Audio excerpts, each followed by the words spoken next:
So this next presentation is by Mr. Thierry Page from Montreal. He was kind enough to try to tease me by giving me his bio in French, but he gave me the real in English. So Thierry has a degree in chemical engineering and a master's degree in odor dispersion modeling.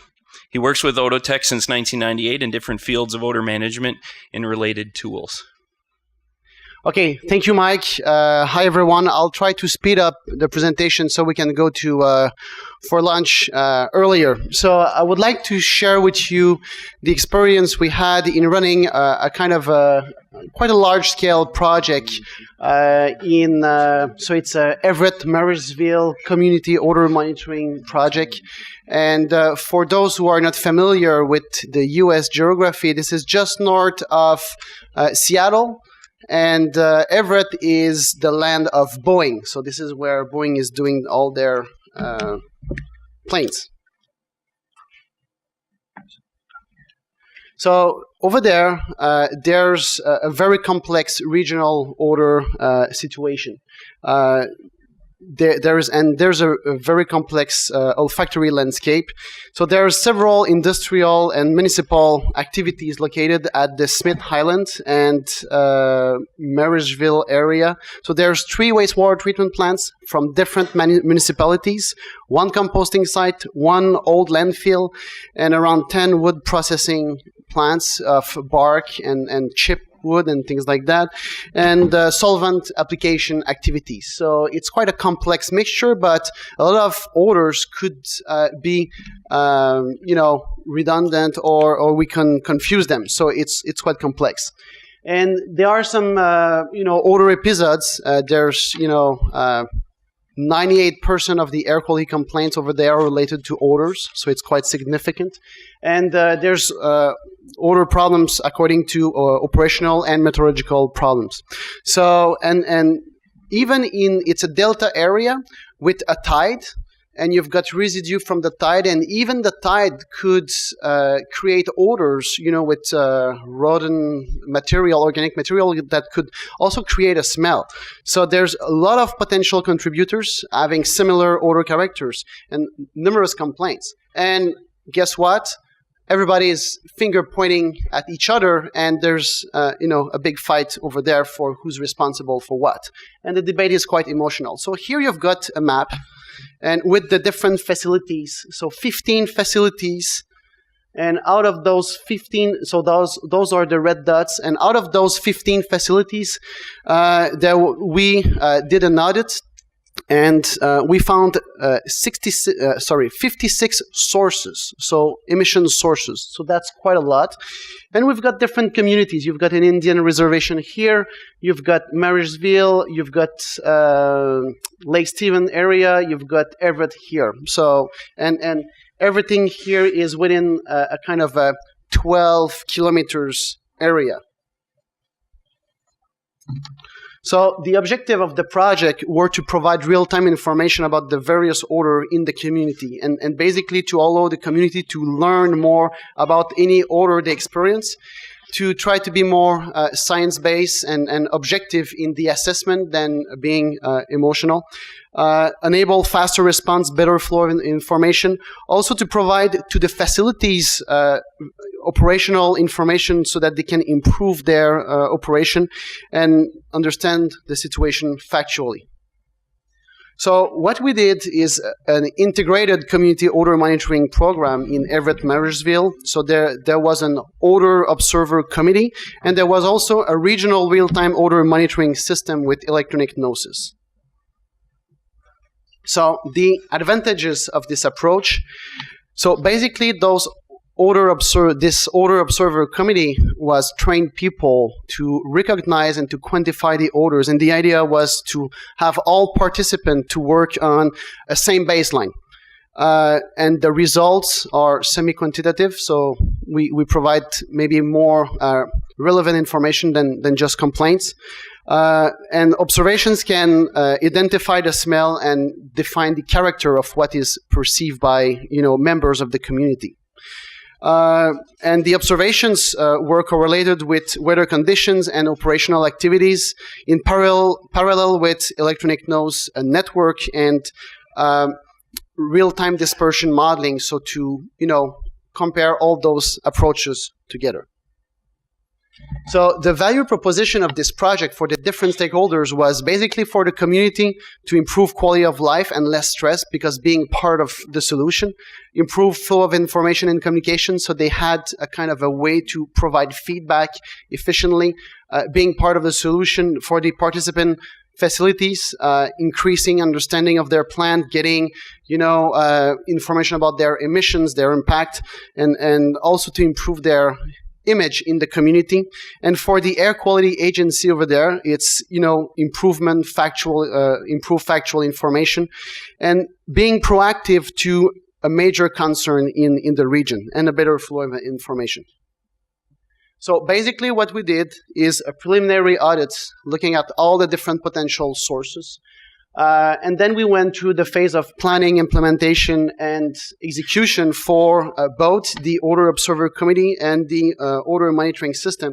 And it was a 1 year-long monitoring project.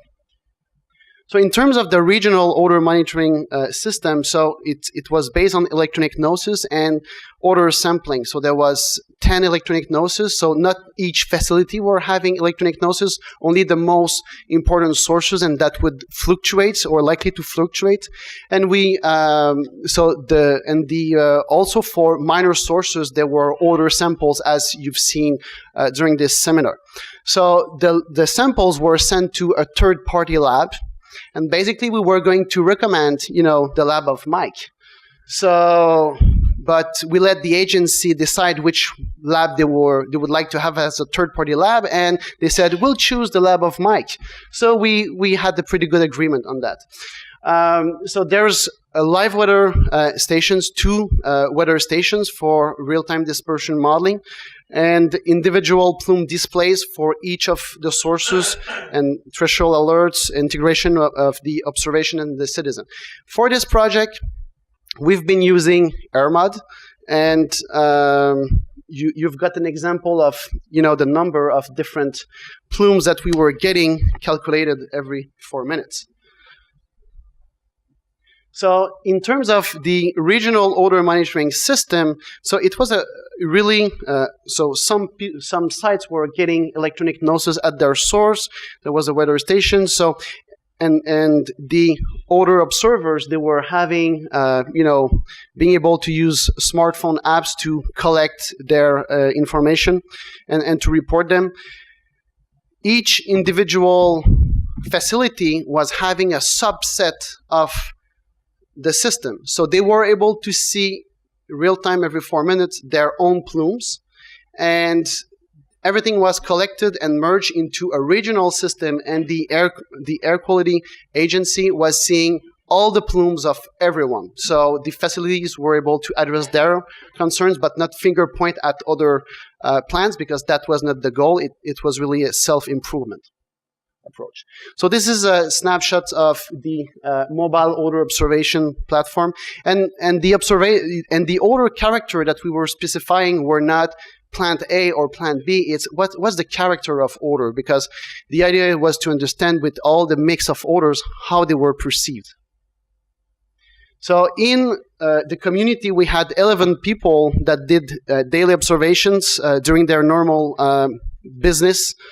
So we didn't ask them to do reports. It's when they were smelling odors, and they needed to have a willingness to participate in good faith and objectively, even if they could be against some facilities. So they reported that for 1 year, and they needed to attend to selection and training sessions. So we tested, the sense of smell, the ability to recognize different type of odors and to rank different type of odors. So in order to have a good panel, so fewer people, but kind of selected and trained, and they had to participate to quarterly meetings. So this is an example of an electronic nose at a wastewater treatment plant, one of the 3 wastewater treatment plants. I will not comment on what was said previously on electronic noses versus gas sensors, but keep in mind that some claims were not accurate on that. This is from the Asphalt Plant. So in there, we've put the Enos inside the building, and there is the drop zone, and then there was a big amount of odors emitted, and then we had ventilation model out of the building to model the plumes when the odors were leaving. So different configuration as the setup of each sources. Example of weather station.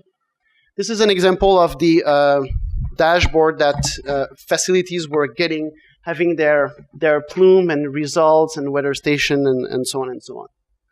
And this is the combined site. We don't see that much, but that's the idea. So those are the wind roses that we've got. How much time do I have left, Mike? You're doing all right, about 10. 10? Oh, I'm good. Wow. So we had, very complex situation because look at those two weather stations, and they are only 10 kilometers away from each other. And there is no major obstacles. There is, yes, water bodies, but there is no complex topography and things like that. And we've got significant differences. Also, we had a bad year in terms that we had a very high amount of low wind or calm wind conditions, much higher than what they were getting at this location. So for the Smith Island, they've got 64% of calm wind, and Marysville, 55% of calm wind. And this is challenging when you're trying to do dispersion modeling. So this is one of the problems that we had, the difficulties we had over the project. So in terms of how does it work? How do we calculate the different plumes? So we've got the electronic noses response, which are a matrix of sensors. The ones that we've been using are 16 metal oxide semiconductor sensors. And so with so many sensors, you've got a wide diversity of all the different chemicals that could be reacted to, and so you have better discrimination of different compounds. Then those response to the sensors so we create a relation according to olfactometric calibration. So we calibrate the electronic noses according to a specific source, and so samples were sent to the lab, the same lab from St. Croix, and then with this, so there is a relation that interpret the results, and then we have the odor concentration. With this odor concentration, we use a similar methodology that is reverse modeling to calculate what is the, or estimate what is the odor emission rate.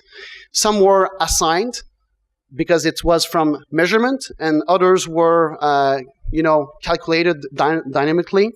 And then we run AirMod to get the plumes, and it was possible to monitor, to see the plumes, but also to record at specific locations. And you've got the different parameters that were taken into consideration according to where we are in the different step of calculations. So all this is done for 56 sources every 4 minutes. So it was quite challenging in terms of computer requirements. So this is an example of one snapshot, one moment, and you can see that because you cannot have several weather stations with AirMod, so we had to attribute to different source with which weather station we would model that source. So basically we use the closest, and so this is why you've got a plume here going that way and some plumes here going this way. And here you can see the plumes, the effect of, for example, this is the tide over there, so the effect. So we were calculating the area exposed to the organic material according to the tide, and we grabbed some samples related to that. So integrating the tide was quite challenging too. So then we did some specific calculations at what we called alert points, and at those locations we were calculating, okay, what is every 4 minutes, the odor concentrations that generate each of the 56 sources. So in order to get, okay, what is the total odor concentration that we are getting there, and what is the contribution of each of the sources? So it's possible to see, the duration of an alert for a specific alert point in the system. And here are some examples of what we found in terms of results after a couple of months. So we see here that wastewater treatment plant was, and this is the maximum model concentration, and I'm not saying that it was the maximum model concentration for all the area, but only at specific points. So we've got 11, 10, and 40 odor units. So you see that wastewater treatment plant is affecting North Everett and, basically North Everett. The composting plant was affecting Marysville, Everett, and Tulip area. And the wastewater tree, it was more on Marysville. And the other sources were not that significant, so that was interesting to discover. So first of all, we've been able to see that 3 facilities were responsible basically for the odors that were perceived in residential areas. Then what we did is to look at, okay, what is the frequency of hit that we were getting over 2 odor units? And this is, just a choice that we took, 2 odor units. And then we see that there's some, for example, the composting plant, 4.4% of the time, here 8% of the time, so 2.8 and so on. So what we see is that it's not the same plant that has the highest impact in terms of peak concentration, but in terms of frequency, it was different plants at different locations. So that was interesting. And we can see that it could be quite substantial when you've got odors that could be, you can recognize them, but at 8% of the time. So it could represent a significant impact at those locations. So if we look at the observations, so here, beginning of the project to the end of the project, and you see that as it is expected, more odors during summer months that we were getting. So those are the number of observations. And this is an example of, overlap of one observation versus one plume at one specific moment in the time. And that was at 4:30 in the morning. So large plumes, usually it was during calm conditions, stable conditions that we were getting that. But I think that this table is interesting here because we pick some examples. There's a lot, but we pick some examples. And what we have seen is that here, this individual perceived high concentration, and those were the wind speeds, and that was the plume that we were getting over, the same time period. Here, high intensity, 5 to 10, weak. There was a limited plume, it was a little bit under 1 odor unit. High, we were at from 1 to 5, weak, limited plume. So medium, it's transient plume that was shifting like that, and medium, 3 to 5. So it's kind of, we see that odors could be perceived even in that case from the modeled values starting at 1 to 2 odor units. So when we compile the results, so among all the information that we had 14% of the data that there was no match at all between the results from the modeling and the observations. And there was not plume predicted or in a different direction, or the wind was going in another direction. So this is not surprising because of the large amount of calm wind that we were getting. We've got 26% of limited plume, so which we had a plume but did not extend to the full, length of the where the person was. Transient was, we were getting plumes that was in the vicinity and moving. for 24% of the time, and 26% of the time we were getting exactly the same thing at the same moment. So we believe that, considering that there was from 56 to 65% calm wind, it was quite impressive that we were able to get those match, knowing the limitations of air mud in calm conditions. So, but is it something that validates the modeling? Absolutely not. And I would like to be clear about that. I believe that it's not possible to validate a model for odors, because model validation needs data set that would, requires, turbulence parameters and so on, and fluctuations. So we can see if there is a relationship, if there is a confirmation, but I would not call that validation. So, but what we've been able to see is that for some plumes, we had fairly good estimation in terms of our prediction, and there was a confirmation. So in terms of the conclusions, what the odors are multifaceted, and you know that. So we need to take care of frequency, intensity, duration, and character. So those are the different parameters. And it's hard to have one approach that will address all that. So in terms of combining source monitoring, dispersion modeling, and community observations, we think that we were able to assess those different elements. And so the source monitoring and modeling was providing the frequency, duration, and intensity or odor concentration of the impact. And the community observations defined the character of those events and how they were perceived.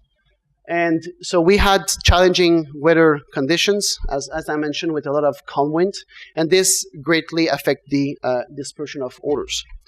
So we believe that dispersion modeling remains the best approach to characterize the relationship between the odor emission of the individual sources and the ambient odor impact, because it's always running 24/7, and you can have, you don't have always odor observations or observer that could log observations, but still have people affected by the odors. And it will define the magnitude of the odor impact and the frequency. And the odor observers provided the character of the odors and confirmed the impact on the regional odor monitoring system. So they confirmed some plumes. So we have this increased our confidence in the prediction of the plume. And so the residential area, finally, we defined that was impacted by 3 main facilities: the composting facility and 2 wastewater treatment plant out of 3. And the other sources, what we found had limited impact next to the perimeter of the plants or in the nearby roads. So we believe that this brought some clarity about who's responsible for what and who needs to invest in terms of improvement of their process going further. Thank you very much. Thank you. One question about your table when you compare results, 40 odor units. This one or this one? No, the 40 odor units for the wastewater treatment plant and compost, I believe 7. Because, composting is only 3, but we know that the compost smells. Then can you comment, usually the compost should give you the higher numbers than the wastewater treatment plant, unless you miss some sources at the compost facility, like turning the windroses. Nobody measured that because it's very difficult to measure during the turning the windroses, but it's actually smelly process, very short but very smelly. Then can you comment on that? Absolutely. Thank you for the question, because I was afraid, because usually you ask tough questions. So you're kind with me on that one. The composting facility was by far the most complex source, and we had 4 electronic noses, and we had tremendous sampling campaigns of the different odor sources for that site.